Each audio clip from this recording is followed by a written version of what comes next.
Good morning అండి. Welcome to polity class. ఇక్కడ notice ఒకటి చేసుకోండి. మనకి చాలామంది జీజేపీ తెలుగు యాప్లో జాయిన్ అయ్యారు, వాళ్ళకి అర్థమెటిక్ అండ్ రీజనింగ్ వింటున్నారు. అయితే ప్లే స్టోర్లో చిన్న చేంజెస్ వచ్చాయి, అందుకని చేత ఒక 1 వీక్ తర్వాత వాళ్ళు మళ్ళీ పోస్ట్ చేస్తారు అన్ని యాప్స్ అంటున్నారు.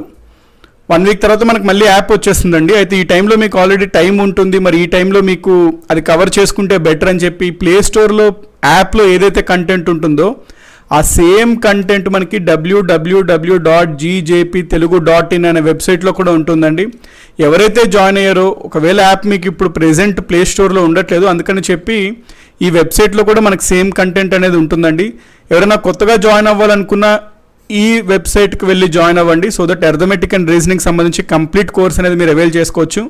ఈ 4 days అంటే 20, 21, 22, 23 4 daysలో కనుక జాయిన్ అయితే హోమ్ అని అప్లై చేయండి. ప్రోమో కోడ్లో ఆ హోమ్ అనేది మనం అప్లై చేస్తే 10% డిస్కౌంట్ వస్తుంది. ఆల్రెడీ రీజనబుల్గానే ఉన్నాయి ప్రైసెస్, ప్లస్ హోమ్ అని అప్లై చేయడం ద్వారా 10% మనం అడిషనల్గా వీ కెన్ గెయిన్ అండి. సో ఎవరైనా జాయిన్ అయితే ఈ టైంలో జాయిన్ అవుతే బెటర్, ఎందుకంటే సేవ్ అవుతుంది కొంత మనీ కాబట్టి. ఓకే, మనం పాలిటీ పరంగా మాట్లాడినప్పుడు ఆల్రెడీ యూనియన్ గవర్నమెంట్లో ప్రెసిడెంట్ గురించి ఆర్టికల్స్ 52 నుంచి 62 వరకు చూసామండి.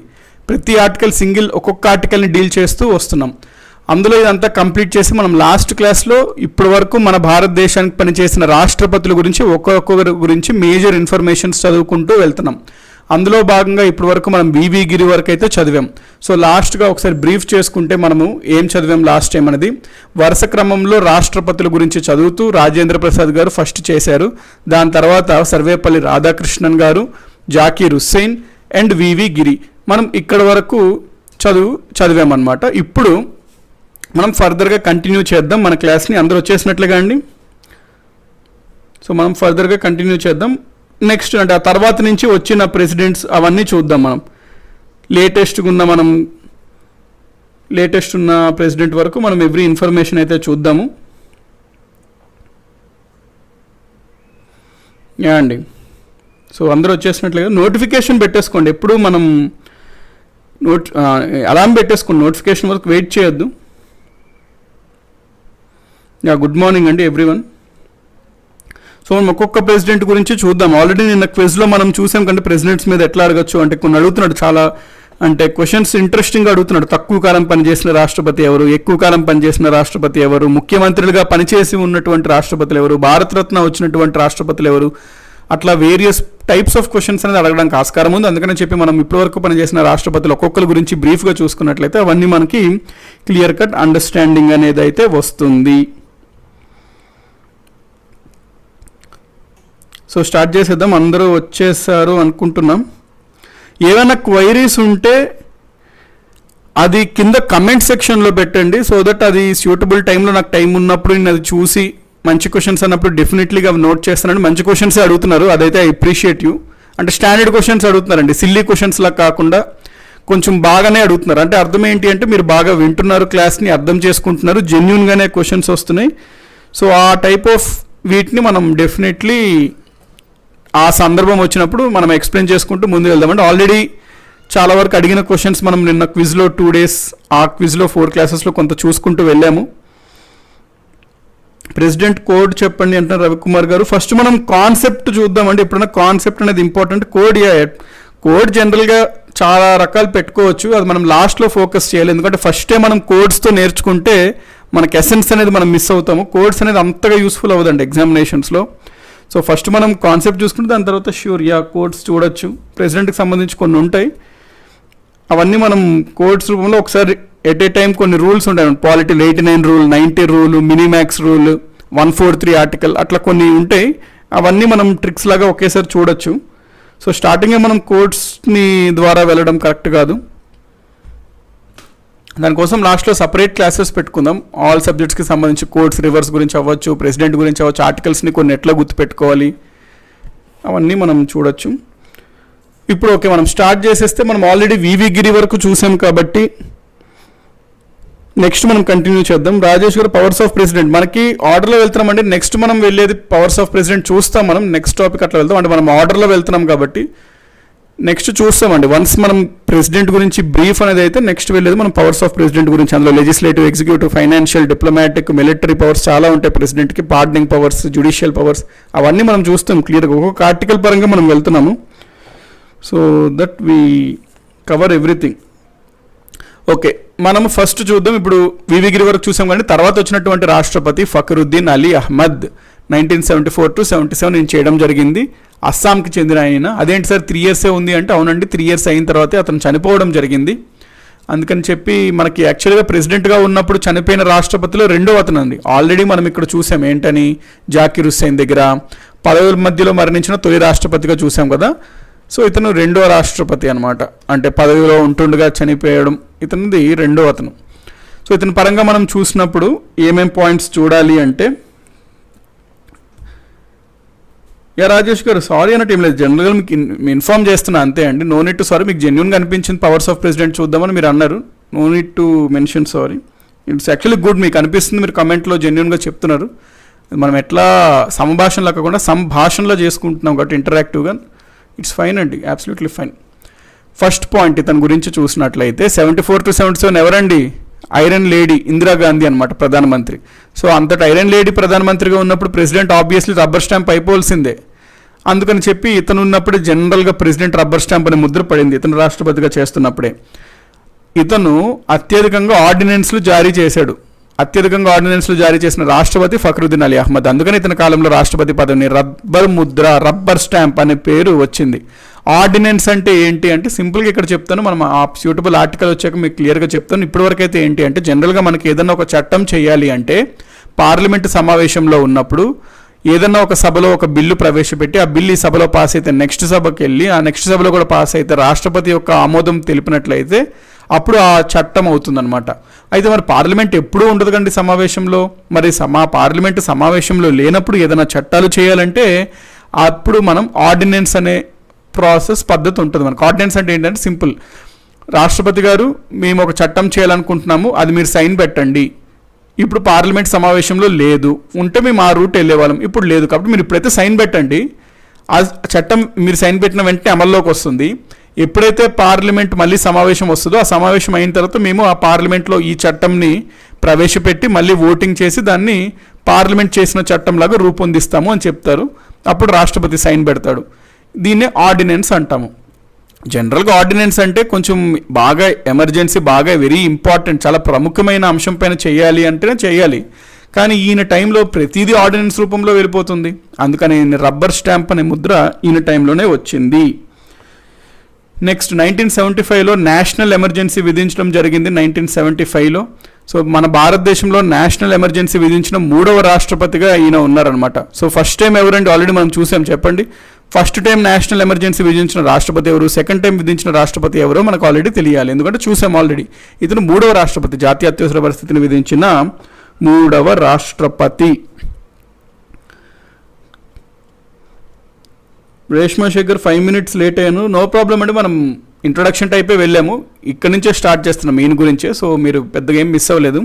గిలిటన్ అంటే ఏంటి సార్ అని అడుగుతున్నారు. గిలిటన్ ఇప్పుడు కరెక్ట్ టైం కాదండి సాయి బ్రహ్మం గారు. గిలిటన్ కంప్లీట్లీ డిఫరెంట్. అది గిలిటన్ అంటే జనరల్గా మనకి పార్లమెంట్లో సమావేశంలో ఉన్నప్పుడు బడ్జెట్కి సంబంధించిన వేరే సంబంధించిన బడ్జెట్కి మోస్ట్లీ బడ్జెట్కి సంబంధించిన చాలా చట్టాలు లాస్ట్కి వచ్చేసరికి కూడా చర్చలు పాస్ అవ్వడం జరగదు.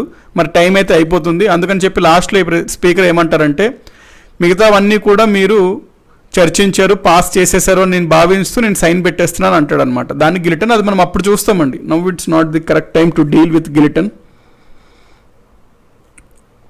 ఓకే, సర్వేపల్లి రాధాకృష్ణ 1 అంటున్నారు. గుడ్, మనం ఆల్రెడీ ఇక్కడ చూసాం చూడండి. సర్వేపల్లి రాధాకృష్ణన్ ఫస్ట్ టైము 1962లో చైనా యుద్ధం సమయంలో తొలిసారిగా విధించారు. So first Sarvepalli Radhakrishnan national emergency విధించిన రాష్ట్రపతిలో. నెక్స్ట్ వివి గిరి గారు 1971లో బంగ్లాదేశ్ యుద్ధం అయినప్పుడు కూడా రెండోసారి అత్యవసర పరిస్థితిని విధించారు. 3వ రాష్ట్రపతి ఎవరు అంటే ఫకరుద్దీన్ అలీ అహ్మద్ 1975లో విధించారు. సో ఇతను second Muslim president. First Muslim president Zakir Hussain. తక్కువ కాలం పనిచేసిన 2వ రాష్ట్రపతి అనమాట. తక్కువ కాలం పనిచేసిన రాష్ట్రపతి ఎవరు? నేను క్విజ్లో ఆ క్వశ్చన్ చూసాము, జాకిర్ హుస్సేన్ 1 year 355 days. ఇతను సెకండ్ అనమాట, తక్కువ కాలం పనిచేసిన రాష్ట్రపతిలో సెకండ్ ఇతను. ఎందుకని నేషనల్ ఎమర్జెన్సీ అలీ గారు ఉన్నప్పుడు జరిగింది? రీజన్ ఏంటి సార్ అంటే 1975 అండి. 1975లో ఐరన్ లేడీ గారు పరిపాలిస్తున్నప్పుడు ప్రధానమంత్రిగా ఆవిడ ఎన్నికలు చెల్లదు, మళ్ళీ ఎన్నికలు పెట్టాలి, ఆమె ప్రధానమంత్రికి రాజీనామా చేయాలి అని చెప్పి బాగా ఆరోపణలు వచ్చినాయి. అప్పుడు ఇందిరాగాంధీ ఏం చేసింది అంటే ఇంటర్నల్ డిస్టర్బెన్సెస్ అనే నెపంతో నేషనల్ ఎమర్జెన్సీని విధించడం జరుగుతుంది. దాని తర్వాత 44వ రాజ్యాంగ సవరణ 1978 ద్వారా ఇంటర్నల్ డిస్టర్బెన్సెస్ అనే పదంని తీసేశారు రాజ్యాంగం నుంచి. దీని ప్లేస్లో సాయుధ తిరుగుబాటు ఆర్మ్డ్ రెబెలియన్ పెట్టారు. ఎందుకు అంటే ఇంటర్నల్ డిస్టర్బెన్స్ అంటే చాలా వేగ్గా ఉంది. ఏదున్న ఇంటర్నల్ డిస్టర్బెన్స్ అనొచ్చు. ఒక వ్యక్తి ప్రధానమంత్రిని తిడుతున్నాడంటే అది ఇంటర్నల్ డిస్టర్బెన్స్గా చెప్పొచ్చు. ఇంత చిన్న కారణం చేత జాతీయ అత్యవసర పరిస్థితిని విధించడం అనేది కరెక్ట్ కాదు కాబట్టి ఈ పదంని తీసేసి ఈ పదంని పెట్టారు తర్వాత కాలంలో. కాబట్టి 75లో మీరు అడిగిన క్వశ్చన్కి ఎందుకు పెట్టారు అంటే ప్రధానమంత్రి ఫర్ పొలిటికల్ రీజన్స్ పెట్టుకుంది, తన పదవికి ఎటువంటి ఇబ్బంది రాకుండా ఇంటర్నల్ డిస్టర్బెన్సెస్ అనే నెపంతో.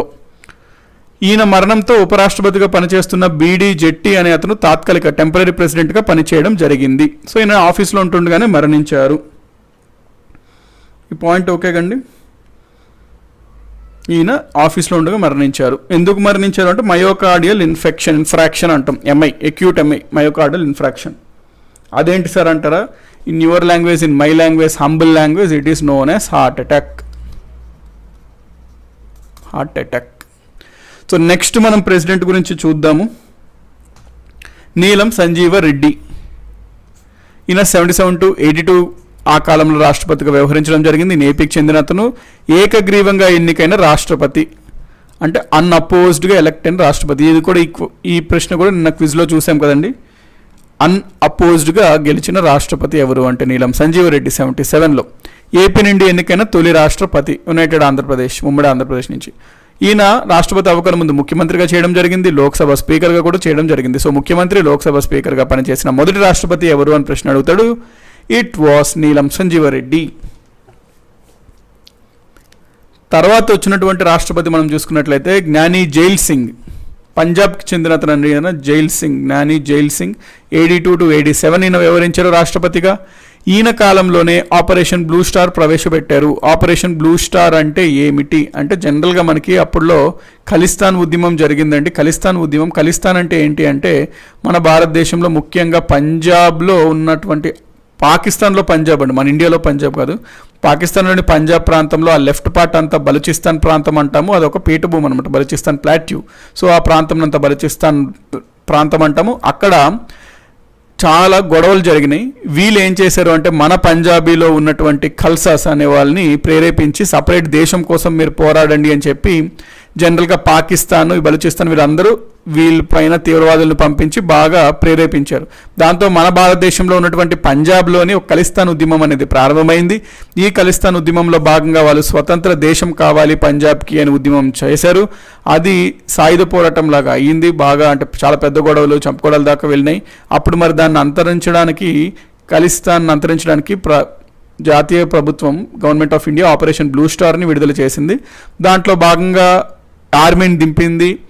ఎవరైతే ఉన్నారో దీనికి సంబంధించిన మిలిటెంట్స్ ఎవరైతే ఉన్నారో తీవ్రవాదులు, వాళ్ళని ఒక్కొక్కరిని అంతం చేస్తూ ఉంది. అయితే వీళ్ళు వెళ్ళి ఏం చేశారు అంటే మనకు అమృత్సర్లో ఉన్న గోల్డెన్ టెంపుల్ ఉంటుంది కానీ గోల్డెన్ టెంపుల్లో దాంకోవడం జరిగింది. గోల్డెన్ టెంపుల్ అంటే మరి సిక్కులకి ఎంతో పవిత్రమైనది. వీళ్ళేమో అందులో దాంకున్నారు. మరి దాంట్లో ఎటువంటి మనం ఆయుధాలని, గన్స్ని కానీ వాటిని తీసుకెళ్ళకూడదు. మరి వీళ్ళు లోపల దాంకున్నారు. ఈ పరిస్థితిని ఎట్లాగన్నా మరి ఆపాలి, ఏం చేయాలి అన్నప్పుడు ఇందిరాగాంధీ ఏం చేసింది అంటే లోపలికి వెళ్ళి వాళ్ళని అటాక్ చేసేయండి, గోల్డెన్ టెంపుల్ అయినా పర్వాలేదు అని ఆర్డర్ చేసింది. దాంతో ఆర్మీ లోపలికి వెళ్ళి అందరినీ అంతమించేసింది.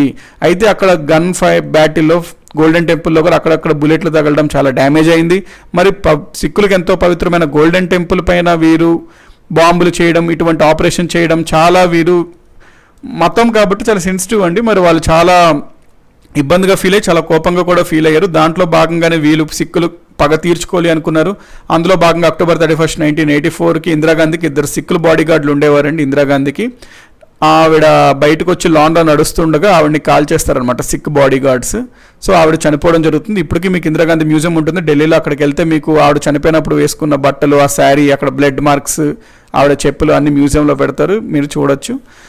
So this is about operation blue star. అయితే మనం పాలిటీ చూస్తున్నాం కాబట్టి మనం డైవర్ట్ ఎక్కువ అవ్వకూడదు ఆపరేషన్ బ్లూ స్టార్ గురించి. సింపుల్గా మీరు ఖలిస్తాన్ ఉద్యమం, golden temple, army, government of India operation blue star అని గుర్తుపెట్టుకోండి. సో ఆపరేషన్ బ్లూ స్టార్ ఎవరి కాలంలో ప్రవేశపెట్టారు అంటే జ్ఞాని జైల్ సింగ్ కాలంలో ప్రవేశపెట్టారు.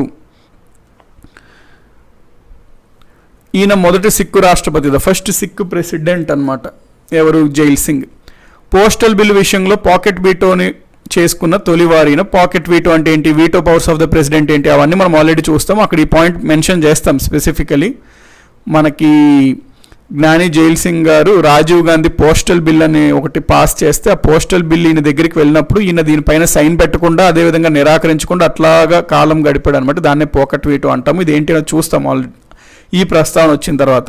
కాకపోతే ఇక్కడ జనరల్గా ప్రెసిడెంట్ గురించి బ్రీఫ్ పాయింట్స్ చూస్తున్నాం కాబట్టి గుర్తుపెట్టుకోవాల్సిన పాయింట్స్ ఏంటంటే పోస్టల్ బిల్ సంబంధించి దీనికి ఉంటుంది. ఇది ఆల్రెడీ మనం వీటో పవర్స్లో చదువుతాము. నెక్స్ట్ వచ్చిన ప్రెసిడెంట్ ఎవరు అంటే వెంకట్రామన్ అండి.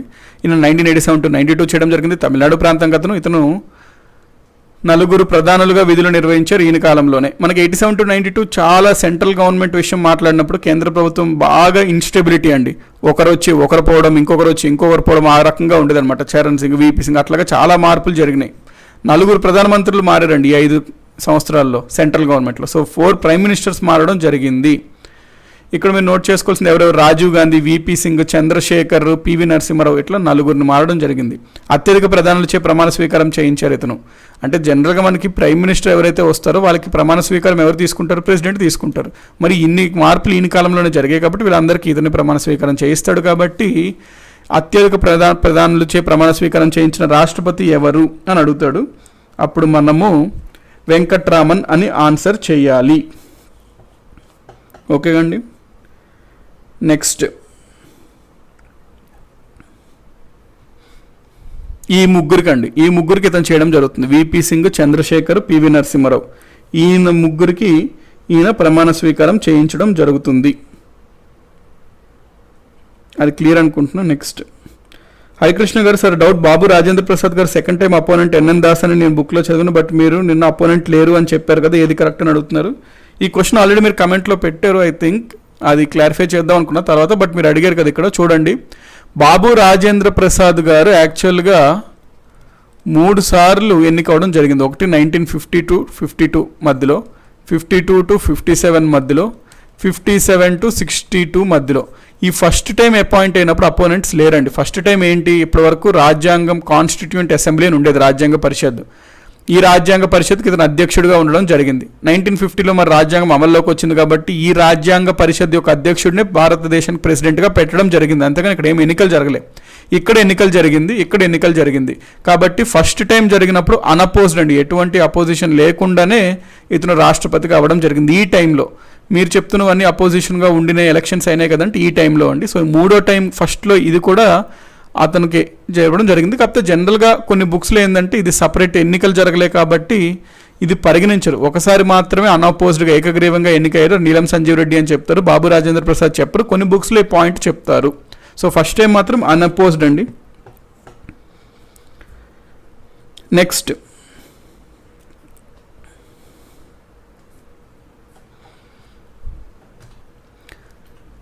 వెంకటరామన్ తర్వాత next president Shankar Dayal Sharma 92 to 97 ఈయన పనిచేయడం జరిగింది. ఈయన మధ్యప్రదేశ్కి చెందిన అతను. ఇతను గవర్నర్గా పనిచేశాడు, రాష్ట్రపతి కూడా అయ్యాడు. సో గవర్నర్గా పనిచేసి రాష్ట్రపతి అయిన వారిలో మొదటి వారు అనమాట శంకర్ దయాళ్ శర్మ అనే అతను. సో ఇతను ముఖ్యమంత్రిగా పనిచేసి కూడా రాష్ట్రపతి అయ్యారు. సో ఇతను 3వ వారు, ముఖ్యమంత్రిగా పనిచేసి రాష్ట్రపతి అయిన వారిలో 3వ వారు అనమాట శంకర్ దయాళ్ శర్మ అన్న అతను. ఇది శంకర్ దయాళ్ శర్మకి సంబంధించినది. నెక్స్ట్ 11th క్వశ్చన్ చూద్దాం. కేఆర్ నారాయణ్, కేరళకు చెందిన అతను. 97 to 2002 ఈయన రాష్ట్రపతిగా వ్యవహరించారు. ఈయన పరంగా మనం మాట్లాడినప్పుడు ఒక పాయింట్ చూసుకుంటే బెటర్. విదేశీ రాయబారిగా ఉండి రాష్ట్రపతి అయిన 2వ వ్యక్తి. అంటే ఇతను అంబాసిడర్ ఉండేవారండి. సో అంబాసిడర్గా ఉండి ఇతను రాష్ట్రపతి కూడా అయ్యారు, 2వ వ్యక్తి. ఆల్రెడీ మనం ముందు చూసిన తర్వాత ఫస్ట్ వ్యక్తి 2వ వ్యక్తి అనమాట కేఆర్ నారాయణ్ అన్న అతను. విదేశీ రాయబారి అంటే అంబాసిడర్ అండి, డిఫరెంట్ కంట్రీస్కి అంబాసిడర్స్ ఉంటారు కదా. సో ఒక దేశానికి అంబాసిడర్గా పనిచేశారు ఈయన. దాని తర్వాత రాష్ట్రపతి ఎన్నికల్లో పోటీ చేసి గెలిచి రాష్ట్రపతిగా చేశారు. 11th ఇక్కడ గుర్తుపెట్టుకోవాల్సిన main point exam point of వ్యూలో అంటే భారతదేశంలోని మొట్టమొదటి దళిత రాష్ట్రపతి ఎవరు అంటే K R Narayan first. Dalit president ఎవరు? కేఆర్ నారాయణ. అందుకనే రీసెంట్గా 2017లో ప్రస్తుత రాష్ట్రపతి రామ్నాథ్ కోవింద్ ఎన్నికైన తర్వాత అప్పుడు న్యూస్లో ఇచ్చారు, second Dalit president appointed, second Dalit president came to India అట్లాగా. ఫస్ట్ ఎవరు అంటే కేఆర్ నారాయణ్. నెక్స్ట్, పార్లమెంట్ ఎన్నికల్లో ఓటు వేసిన తొలి రాష్ట్రపతి. ఇక్కడ ఈ పాయింట్ కూడా నోట్ చేసుకోండి. పార్లమెంట్ ఎన్నికలు జరుగుతాయి కదా, అంటే పార్లమెంట్ ఎన్నికలు అంటే ఏంటి, మనకి ఎంపీ ఎలక్షన్స్ జరుగుతాయి కదండి, లోక్సభ. ఇప్పుడు ఈయనకు కూడా ఒక పౌరుడే కదా, మరి ఈయనకి ఏదో ఒక నియోజకవర్గంలో ఈయనకు కూడా ఓటర్ కార్డు ఉంటుంది కదా. జనరల్గా ఏంటంటే ప్రెసిడెంట్గా అయిన తర్వాత ఎవరు అంత పర్టికులర్గా ఓపిక తీసుకొని ఆ నియోజకవర్గంకి వెళ్ళి ఎన్నికల్లో పాల్గొని ఓటు అయితే ముందు వరకు ఎవరు వేయలేదు. కానీ ఇతను మొట్టమొదటిసారిగా కేఆర్ నారాయణ అతను ఎన్నికలు వచ్చినప్పుడు, ఈయన సమయంలో 99 ఆ టైంలో ఎన్నికలు వస్తే ఆ సమయంలో ఆయన నియోజకవర్గం కేరళకి వెళ్ళి అక్కడ ఓటు వేశారనమాట, ఎంపీ లోక్సభ ఓటు. సో పార్లమెంట్ ఎన్నికల్లో ఓటు వేసిన తొలి రాష్ట్రపతి ఎవరు అంటే మనం కేఆర్ నారాయణ అని అంటాం.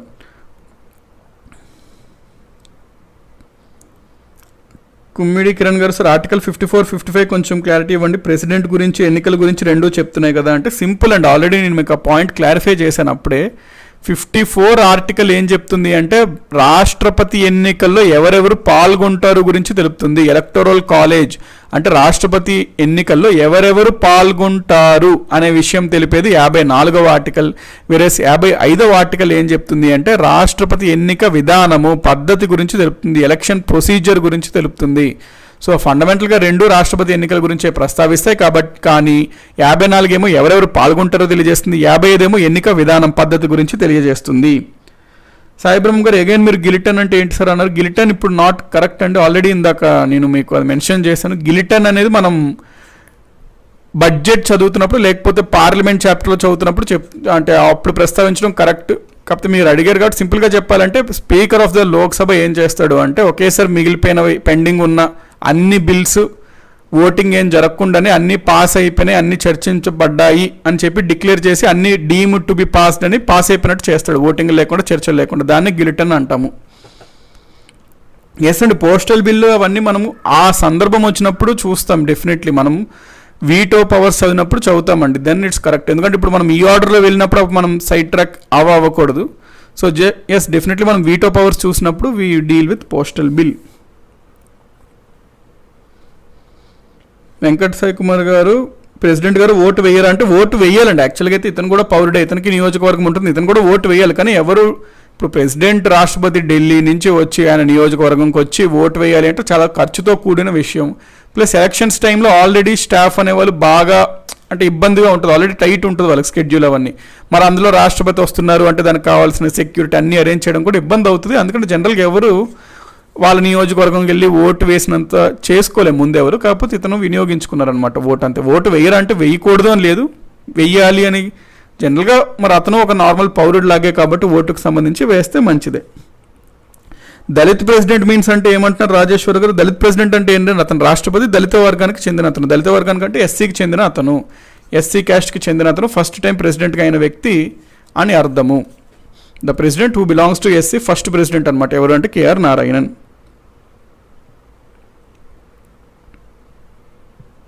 సో ఈ పాయింట్స్ క్లియర్ కండి. నెక్స్ట్, ఇందాక సమ్మన్ 54, 55కి డిఫరెన్స్ ఏంటి అన్నారు, క్లారిఫై అయినట్టుంది. కిరణ్ గారు అడిగారు అంటే ఏంటి సార్ డిఫరెన్స్ అంటే 54 అంటే ఎవరెవరు పాల్గొంటారు అని తెలుపుతుంది, 55 అంటే ఎన్నిక విధానం. సమ్మన్ క్లియర్ అయింది అనుకుంటున్నాం. నెక్స్ట్ మనకి 12th చూద్దాము. ఏపీజే అబ్దుల్ కలాం అండి. 2002 to 2007 ఈయన రాష్ట్రపతిగా వ్యవహరించడం జరిగింది. తమిళనాడుకు చెందిన అతను, అబ్దుల్ కలాం తమిళనాడుకు చెందిన అతను. సో ఇక్కడ గమనిక మనం ఈయన కాలంలో మనం ఏం చూడాలి అంటే షిల్లాంగ్లోని మేఘాలయ క్యాపిటల్ షిల్లాంగ్లో 2015 జూలై 27 ఈయన మరణించడం జరిగింది. డ్యూరింగ్ సమ్ ఇంటరాక్టివ్ సెషన్, అయినా సమ్ కాలేజ్కి వెళ్ళి అక్కడ ఇంటరాక్టివ్ సెషన్లో ఆయన సడన్గా ఇతను కూడా ఎంఐ అండి, మయోకార్డియల్ ఇన్ఫ్రాక్షన్, హార్ట్ అటాక్లో చనిపోవడం జరిగింది. సో అసెంబ్లీ ఎన్నికల్లో ఓటు హక్కును వినియోగించుకున్న మొదటి రాష్ట్రపతి. ఇందాక చూసాం కసరంటే ఇతను ఇందాక ఎంపీ లోక్సభ పార్లమెంట్ ఎన్నికల్లో ఓటు హక్కు వినియోగించుకున్న మొదటి రాష్ట్రపతి అంటే ఇందాక మనం చూసాము నారాయణ గారు. అసెంబ్లీ ఎన్నికలు అంటే తమిళనాడు ఎలక్షన్స్ జరిగినాయి. సో ఆ టైంలో ఈయన వెళ్ళి ఓటు వేయడం జరిగింది. కాబట్టి అసెంబ్లీ ఎన్నికల్లో ఓటు హక్కును వినియోగించుకున్న మొట్టమొదటి రాష్ట్రపతి ఎవరు అంటే Abdul Kalam, APJ Abdul Kalam. Next 13th president Pratibha Patil 2007 to 2012 మహారాష్ట్రకు చెందిన ఆవిడ. అత్యధిక మందికి క్షమాభిక్ష పెట్టిన రాష్ట్రపతి. అంటే క్షమాభిక్ష అంటే ఎవరికైతే శిక్ష ఉరిశిక్ష కానీ పెద్ద శిక్షలు పడితే దాన్ని తగ్గించేది మనం క్షమాభిక్ష అంటాం. ముఖ్యంగా ఉరిశిక్షలు పడితే దాన్ని తగ్గించి లైఫ్ ఇంప్రిజన్మెంట్గా చేస్తారు. ఇది కూడా మనం ఆర్టికల్ 72 ప్రెసిడెంట్ పార్డనింగ్ పవర్స్ అవన్నీ చదివినప్పుడు క్లియర్గా చదువుతాం. క్షమాభిక్ష అంటే ఏంటి, రాష్ట్రపతి ఎప్పుడు పెట్టచ్చు అవన్నీ చూస్తాము. ఇప్పుడు పాయింట్ ఏంటి అంటే క్షమాభిక్ష రాష్ట్రపతి పెట్టచ్చు. అత్యధికంగా పెట్టింది జనరల్గా మరి లేడీ కాబట్టి ఎమోషనల్కి ఉండే ఛాన్సెస్ ఎక్కువ కాబట్టి మరి ఆ విధంగా అంటారు. బట్ ఇప్పుడు we don't have to go with lady or gent అట్లా వెళ్ళకూడదు. సో అత్యధిక మందికి క్షమాభిక్ష పెట్టిన రాష్ట్రపతిగా ప్రతిభా పాటిల్ చెప్తాము. 35 మందికి దాదాపుగా ఈమె క్షమాభిక్ష పెట్టడం జరిగింది. మొదటి మహిళా రాష్ట్రపతి కూడా ఇప్పటివరకు మనం చూసినంత మేల్, ఫస్ట్ ఫీమేల్ రావడం జరిగింది. సో మొట్టమొదటి మహిళా రాష్ట్రపతి, ఉమెన్ ప్రెసిడెంట్. ఈవిడ మహారాష్ట్రలోని జలగాం జిల్లాలో నందిగాం గ్రామానికి చెందినవారు. ఈమెపై పోటీ చేసిన ప్రత్యర్థి ఎవరు అంటే భైరవ్ సింగ్ షెకావత్. ఎన్నికల్లో ఈయనకి అపోనెంట్గా చేసిన అతను ఎవరు, భైరవ్ సింగ్ షెకావత్. అత్యధిక దేశాలు పర్యటించిన రాష్ట్రపతి. మంచిగా తను ఎంజాయ్ చేసేసారు. ఈ 5 years బాగా తిరిగారు. సో అప్పుడు పెద్ద కాంట్రవర్సీ కూడా వచ్చింది. ఈవిడ వాళ్ళ ఫ్యామిలీని పట్టుకొని, ఫ్యామిలీ మెంబర్స్ని తీసుకొని అనవసరంగా పబ్లిక్ మనీ వేస్ట్ చేసుకుంటూ రకరకాల వివిధ దేశాలు తిరుగుతూ అంటే misuse of public taxes, property అని వచ్చింది. నెక్స్ట్ రాజ్యసభ డిప్యూటీ చైర్మన్గా కూడా ఈవిడ పనిచేశారనమాట. రాజ్యసభ డిప్యూటీ చైర్మన్గా పనిచేసి రాష్ట్రపతి అయిన ఏకైక వ్యక్తి ఎవరు అంటే ప్రతిభా పాటిల్. నెక్స్ట్ ప్రణబ్ ముఖర్జీ పశ్చిమ బెంగాల్ అనమాట. వెస్ట్ బెంగాల్కి చెందిన 2012 to 2017 ఈయన రాష్ట్రపతిగా చేయడం జరిగింది. సో ఈయన రాష్ట్రపతి కాకముందు పశ్చిమ బెంగాల్, వెస్ట్ బెంగాల్లోని జాంగీపూర్ కాన్స్టిట్యుయెన్సీకి ఎంపీ లోక్సభగా ఈయన వ్యవహరించడం జరిగింది. ఫైనాన్స్ మినిస్టర్ పదవిని కూడా చేపట్టారు. సో ఈయన ప్రెసిడెంట్ కాకముందు వెస్ట్ బెంగాల్లోని జాంగీపూర్ నియోజకవర్గానికి లోక్సభ సభ్యునిగా చేశారు. 69లో ఫస్ట్ టైం ఈయన రాజకీయ కెరియర్ అనేది స్టార్ట్ అయింది. రాజ్యసభకి ఎంపీగా ఎన్నికయ్యారు. 2004లో లోక్సభకి తొలిసారి ఎన్నికయ్యారు. 73లో కేంద్ర మంత్రిగా ప్రమాణ స్వీకారం చేశారు. మరి రాజ్యసభకు వస్తారంటే రాజ్యసభ ఎంపీలు కూడా మినిస్టర్ అవ్వచ్చు. మరి ఈయన రాజ్యసభ ఎంపీగా ఉండి మినిస్టర్గా 73లో ఉండడం. బెస్ట్ పార్లమెంటేరియన్ అవార్డు అందుకున్న ఏకైక రాష్ట్రపతి అనమాట. Important point. అంటే ఇవన్నీ ప్రశ్నలు అడుగుతుంటాడండి ఎగ్జామినేషన్స్లో. Which of the following presidents received the best? Which of the following was the only president to receive best parliamentarian award అంటాడు. We have to answer it as Pranab Mukherjee.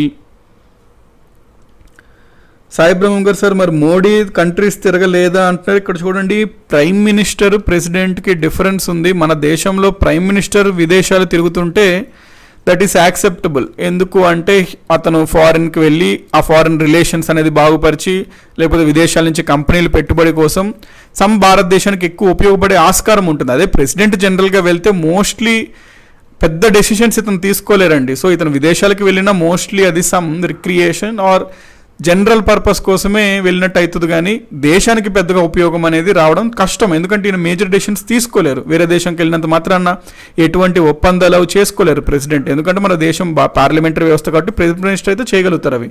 అందుచేత president ఏదైనా దేశంకి వెళ్తే there won't be much benefits for country as a whole.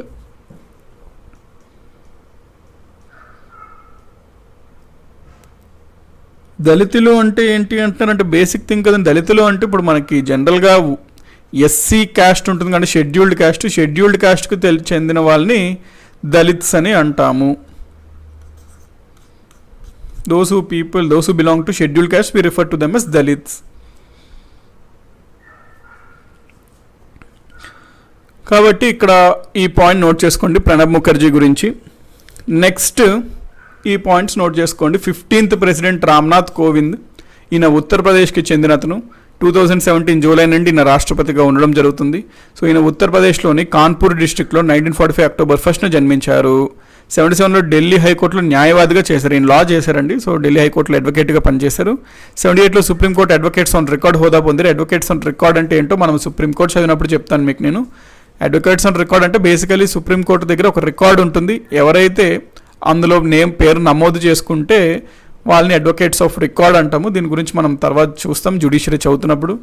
82-93 కాలంలో ఈయన సుప్రీంకోర్టులో కేంద్ర ప్రభుత్వ స్టాండింగ్ న్యాయవాదిగా విధులు నిర్వర్తించారు.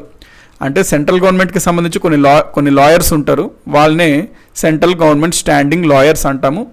ఆ బాధ్యతలు ఈయన ఈ కాలంలో వ్యవహరించారనమాట. అంటే సెంట్రల్ గవర్నమెంట్కి సంబంధించిన కేసుల విషయంలో ఈయన కావాల్సిన ఫంక్షన్స్ కొన్ని చేస్తుంటాడు. 94-2006 ఈయన రాజ్యసభ సభ్యునిగా కొనసాగారు. 98-2002 వరకు బీజేపీ దళిత మోర్చా అధ్యక్షునిగా పనిచేశారు. బీజేపీకి దళిత వర్గానికి దళిత వింగ్ ఉంటుందండి. సో ఆ బీజేపీకి దళిత మోర్చా అంటే బీజేపీ పార్టీలో దళిత వింగ్కి ఈయన ప్రెసిడెంట్గా వ్యవహరించారనమాట. 98-2000 బేసిక్గా ఈయన బీజేపీ లీడర్. 2015 ఆగస్ట్ 8 నుంచి బీహార్ గవర్నర్గా కొనసాగారు. సో ఈయన రాష్ట్రపతి అవ్వకం ముందు బీహార్ గవర్నర్గా ఉండేవారు. వాణిజ్య శాస్త్రంలో గ్రాడ్యుయేషన్ పట్టా తీసుకున్నారు. అంటే లాలో మళ్ళీ ఏంటి అంటే స్పెషలైజేషన్ కమర్షియల్ ఎంటర్ప్రైజెస్.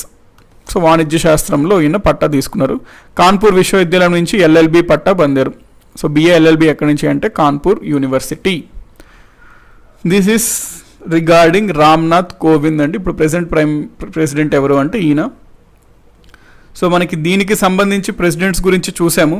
నెక్స్ట్ ఇంకా ఫ్యూ పాయింట్స్ ఉంటే మనం నోట్ చేసుకోవాలి.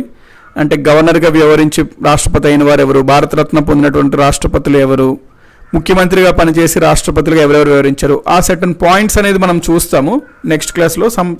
బ్రీఫ్ టైం చూస్తాము. ఆ తర్వాత డైరెక్ట్లీ ఇంకా మనం నెక్స్ట్ లాజికల్గా వెళ్ళాల్సిన టాపిక్ ఏమొస్తుంది అంటే పవర్స్ ఆఫ్ ప్రెసిడెంట్, రాష్ట్రపతి యొక్క అధికారాలు. ఆ పవర్స్లో మనం legislative, judiciary, administrative, military, diplomatic అట్లా రకరకాల అతనికి అధికారాలు ఉంటాయి. జ్యుడిషియరీ అట్లా మనం అవన్నీ ఒక్కొక్కటి చెప్పిన చూస్తూ ఉంటాము. ఇందాక సమ్వన్ ఆస్క్డ్ సార్ అసలు అంటే వీటో అధికారాలు రాష్ట్రపతి కంటే ఏంటి, లేకపోతే పవర్స్ ఆఫ్ ప్రెసిడెంట్ ఏంటి, అట్లా చాలా క్వశ్చన్స్ అడిగారు కదా. అది మనం నెక్స్ట్ క్లాస్లో మనం ఆ టాపిక్కి వెళ్ళిపోతామండి, పవర్స్ ఆఫ్ ప్రెసిడెంట్. సో మనము ఒక ఆర్డర్లో వెళ్తున్నాం కాబట్టి మనకు ఆ కంటిన్యూటీ ఫ్లో ఉంటుంది. సో ఎవరికైతే క్వైరీస్ ఉన్నాయో అంటే ఇప్పుడు పవర్స్ ఆఫ్ ద ప్రెసిడెంట్ ఏంటి, వీటో పవర్ ఆఫ్ ద అంటే ఏంటి, అవన్నీ మనకి ఇందాక సమ్మన్ పోస్టల్ బిల్ అంటే ఏంటి, అది మనం వీటో పవర్ చెప్పినప్పుడు చెప్పుకుంటాం. సో ఆర్డర్లో మనం వెళ్తామండి. ఎందుకంటే మనకు ఫిక్స్డ్గా ఈ రోజుకి ఇది కంప్లీట్ మనం చేస్తే బెటర్ అనేది ఉంటుంది కాబట్టి మళ్ళీ మనం ఆ రకంగా వెళ్ళాలి. ఇప్పుడు సపోజ్ ఇందాక ఆపరేషన్ బ్లూ స్టార్ ఉంది, దాని మీద కంప్లీట్ ఒక క్లాస్ తీసుకోవచ్చండి, అంటే ఒక కంప్లీట్ డే. కాకపోతే మనకి పాలిటీ మనం వెళ్తున్నాం కాబట్టి పాలిటీ పరంగా ముందుకు వెళ్తుంటాం. 14th ప్రెసిడెంట్ కదా సార్ శశిధర్ శశి అంటున్నారు. అవునండి, రామ్నాథ్ కోవింద్ 14th ప్రెసిడెంట్. మరి ఇక్కడ ఏంటి సార్ 15వ రాష్ట్రపతి అని ఇచ్చారు అంటే ఇక్కడ హెడ్డింగ్స్ ఎట్లా ఉన్నాయంటే అండి, ఫస్ట్ టైం ఎవరు వివరించారు, బాబు రాజేంద్ర ప్రసాద్. సెకండ్ టైం ఎవరు వివరించారు, బాబు రాజేంద్ర ప్రసాద్. థర్డ్ టైం ఎవరు అంటే ఇక్కడ బాబు రాజేంద్ర ప్రసాద్ పేరు 2 సార్లు వస్తుంది. సో ఆ రకంగా ఇక్కడ 15 అని ఇవ్వడం జరిగింది. కాకపోతే రామ్నాథ్ కోవింద్ 14th అని మనం జనరల్గా చెప్తాం. అంటే ఇప్పుడు వరకు ప్రధానమంత్రులు 14, ప్రధానమంత్రులు కాదు రాష్ట్రపతులు 14 మంది వ్యవహరించారు అని చెప్తాం. 14 మెంబర్స్. 14th అంటే జనరల్గా రామ్నాథ్ కోవింద్ కన్నా ముందు 14వ రాష్ట్రపతి అంటామండి. సార్ ప్రెసిడెంట్ బీజేపీ పార్టీలో ఉంటే నాట్ ఎలిజిబుల్ కదా సుమన్ అంటున్నారు. ఎప్పుడైనా చూడండి అతను ఏ పదవులన్నా ఉన్నవండి, రాష్ట్రపతి ఎన్నికలకు పోటీ చేసినప్పుడు అతను వాటిని రిజైన్ చేస్తాడు, నార్మల్ వ్యక్తిగా చేస్తాడు. ఒకప్పుడు చేశాడు అంటే ఒకప్పుడు చేసేవాడు అని అంత మాత్రాన అతన్ని ఆఫీస్ ఆఫ్ ప్రాఫిట్ అని డిస్క్వాలిఫై చేయరు. అతను ఎన్నికల్లో పాల్గొనే సమయానికి అవన్నీ అతను రిజైన్ చేసేస్తాడు. So that won't be A problem for his election.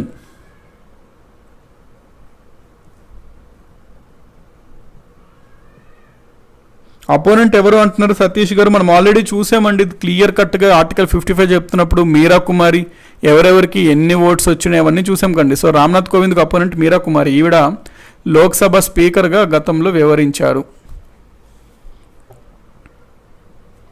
And books మీకు short with in very soon, maybe you can expect in 2 or 3 days అండి. మీకు ఎగ్జామినేషన్ ఓరియంటెడ్లో వచ్చేస్తుంది బుక్స్, ఒక 2 to 3 days maximum. You can expect the complete information regarding syllabus, exam module, books అవన్నీ.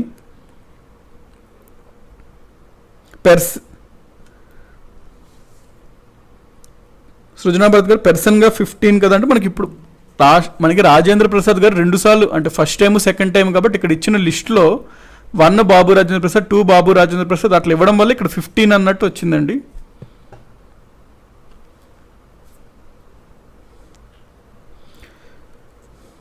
So ఇంకా ఏమన్నా president గారు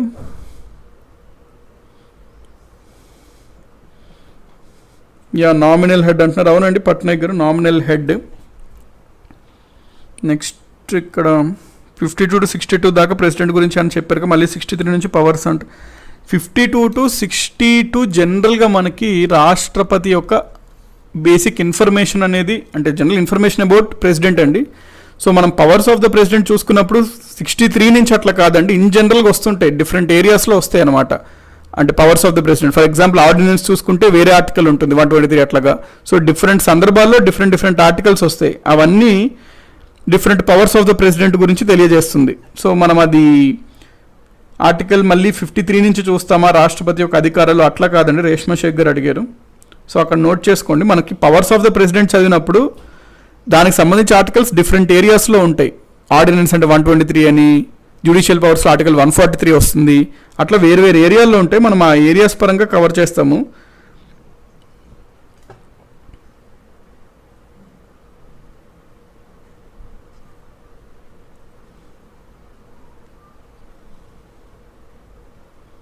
కిరణ్ కుమార్ గారు 76(1) షూర్ అండి, మనం ఇంకా వస్తాం.